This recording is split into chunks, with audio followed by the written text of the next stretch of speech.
Tässä videossa näytämme, kuinka hallinnoida ulkoista levytilaa eli volumea ja pysäyttää, uudelleenkäynnistää sekä poistaa virtuaalisia työpöytiä. Voit hallinnoida kaikkia virtuaalisia työpöytiäsi osoitteessa sd-desktop.csc.fi.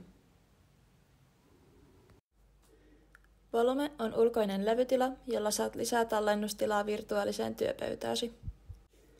Levytilan voi tarvittaessa irrottaa ja siirtää uuteen virtuaaliseen työpöytään, esimerkiksi silloin, jos vanhassa työpöydässäsi ilmenee teknisiä ongelmia. Irroittamalla ulkoisen levytilan katkaisit sen yhteyden virtuaaliseen työpöytääsi. Levytila ja sen sisältö säilytetään samassa CSC-projektissa, mitä varten se on alun perin luotu. Levytilan irroittaminen on verrattavissa ulkoisen kovalevyn irrottamiseen tietokoneestasi. Huomaathan, että on suositeltavaa vaihtaa ulkoisella levytilalla säilytettävien tiedostojen ja kansioiden omistusoikeudet siten, että kaikilla on pääsyoikeus niihin. Täten voit varmistaa, että tiedostot ovat luettavissa, kun levytila siirretään uuteen virtuaaliseen työpöytään. Jos haluat irroittaa ulkoisen levytilan virtuaalisesta työpöydästäsi, sinun tulee ensin tallentaa ja sulkea kaikki tiedostot levytilalta estääksesi tiedostojen vioittumisen. Sen jälkeen kirjaudu ulos virtuaaliselta työpöydältäsi. Avaa SD Desktopin etusivu ja klikkaa Go to SD Desktop Management.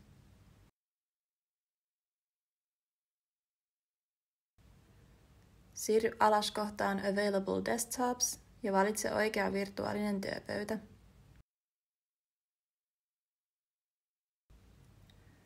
Klikkaa Detach Volume. Valitse ponnahdusikkunasta vaihtoehto I have saved and closed my files. Kun haluat päästä käsiksi irrotetun levytilan tiedostoihin, sinun tulee luoda uusi virtuaalinen työpöytä ja liittää levytila siihen luonnin yhteydessä. Huomaathan, että levytilalla ja uudella työpöydällä on oltava sama käyttöjärjestelmä, tässä tapauksessa Linux Ubuntu. Avaa SD Desktopin etusivu ja klikkaa Go to SD Desktop Management. Ensin luo uusi virtuaalinen työpöytä. Valitse oikea CSC-projekti ja käyttöjärjestelmä. Huomaathan, ettei ulkoista levytilaa voida siirtää CSC-projektien välillä turvallisuussyistä, joten valitse sama projekti ja käyttöjärjestelmä, johon levytila oli aiemmin liitettynä. Sen jälkeen valitse nimi virtuaaliselle työpöydällesi ja valitse sopiva työpöydän koko valmiiksi rakennetuista vaihtoehdoista.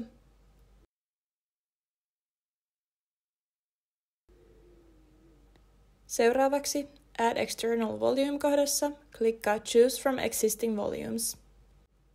Näet pudotusvalikossa kaikki levytilat, jotka on luotu samaan CSC-projektiin. Älä koske Volume Size ja Volume Name tekstikenttiin. Lopuksi klikkaa Create Desktop.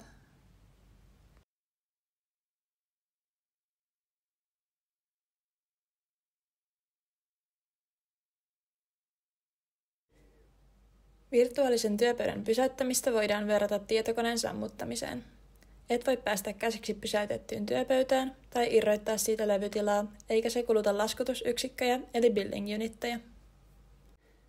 Jos projektistasi loppuvat laskutusyksiköt, virtuaalinen työpöytä pysäytetään automaattisesti. Pysäyttääksesi virtuaalisen työpöydän, sinun tulee ensin tallentaa ja sulkea kaikki tiedostot sekä ohjelmat estääksesi niiden vioittumisen. Sen jälkeen kirjaudu ulos virtuaaliselta työpöydältäsi.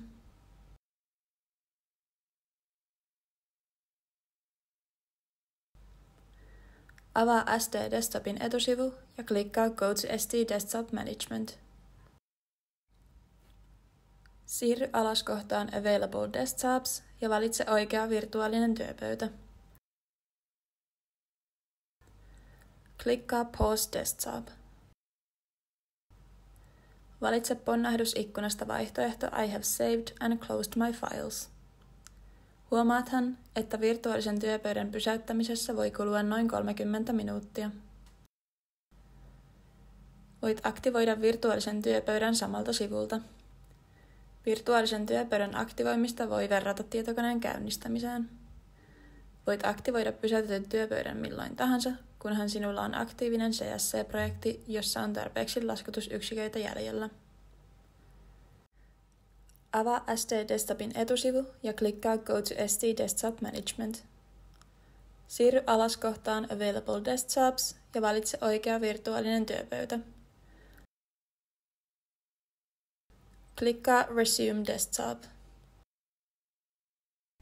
Huomaathan, että virtuaalisen työpöydän aktivoimisessa voi kulua noin 30 minuuttia.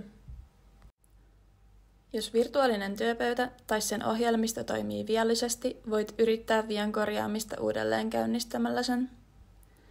Uudelleen käynnistämisen jälkeen kaikki tiedostot ja ohjelmistot, jotka on tallennettu virtuaaliselle työpöydälle, ovat taas käytettävissä. Uudelleen käynnistääksesi virtuaalisen työpöydän, sinun tulee ensin tallentaa ja sulkea kaikki tiedostot sekä ohjelmat estääksesi niiden vioittumisen.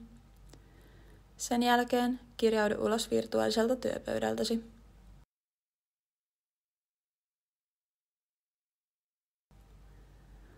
Avaa SD Desktopin etusivu ja klikkaa Go to SD Desktop Management. Siirry alas kohtaan Available Desktops ja valitse oikea virtuaalinen työpöytä. Klikkaa Options ja valitse Reboot Desktop.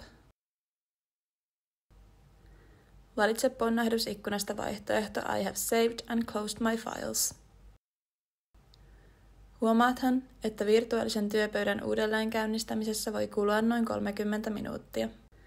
Tämän jälkeen voit jatkaa työpöydän käyttöä normaalisti. Tutkimuksesi päätyttyä voit poistaa virtuaalisen työpöytäsi. Tämä toiminto on lopullinen ja se johtaa koko työpöydän sekä kaikkien sen sisältämien tiedostojen poistamiseen, mukaan lukien tiedostot, jotka on tallennettu ulkoiselle levytilalle. Jos haluat säilyttää levytilan ja sille tallennetut tiedostot, sinun täytyy irrottaa levytila virtuaalista työpöydästä ennen työpöydän poistamista. Neuvomme sinua ottamaan yhteyttä kaikkiin tiimisi jäseniin ennen työpöydän poistamista, sillä myös heidän tiedostonsa tuhoutuvat, kun virtuaalinen työpöytä poistetaan. Poistaaksesi virtuaalisen työpöydän, avaa SD Desktopin etusivu ja klikkaa Go to SD Desktop Management. Siirry alas kohtaan Available Desktops ja valitse oikea virtuaalinen työpöytä. Klikkaa Options ja valitse Delete Desktop.